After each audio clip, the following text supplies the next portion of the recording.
Since I started in prison, I will begin my story in prison. Can't omit, in prison, I was a new vegan. I was like very hyper sensationalized around food. We were very disgruntled about these paltry amounts of food that being put on the tray. When we was going through this one morning, they gave us the least amount of food. We was like, nah, y'all shaking the spoon on us. Like, we need some food. It's like, nah, this is all we allowed to give you. Like, this is all we allowed to give you, bro. So we just slammed the food back in the trap. Talk to the inmates, because they're the ones who passing out the food, but the food administrator be behind them. They called the officers back there, took like 3 of us out to segregation. In trying to get out of there, I wrote a letter to the administration for as a grievance form against not having enough calories on the food. And it ended me up in the office of the food administrator. So that was pretty much an accomplishment, because I got to walk into a lot of hidden spaces that I never knew about. So I walked into the kitchen and walked into a back room. I walked past all the big cans of food that they, the slop that they feed us. And I walked into this back room that was an office, and he pulled it up on the screen and was like, this is what we allow to serve you. And I almost had recall. I think it was like 2,154 calories. Like, it was lower than high schoolers, but it was higher than middle school. And that's including like all the ketchup, all the mustard. You had to clean your tray to get that amount. And I was just distraught. I didn't know how to beat that.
Upon being let out, back into society, and I touched back down in society as a so-called vegan.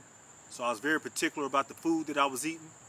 But being in East Winston, there wasn't a lot of vegan choices in the grocery store.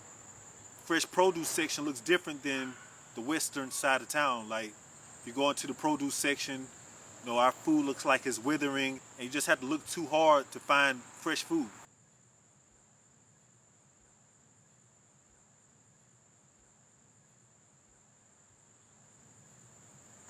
started running around to different lots in the neighborhood. And there was a couple of lots over here on the next street that we used to grow a lot of food at. And every year, you know, it'd always be some drama with the landlord. So I remember one fall, it was like right before Thanksgiving. And I looked forward to, you know, I had never grown cauliflower like that. So I went through all the steps. And right before Thanksgiving, I went out there to harvest it. And everything was cut down to the ground. We can't continue to grow food on somebody else's property. We need to have some property of our own. That really spurred this whole initiative of growing food in abandoned lots.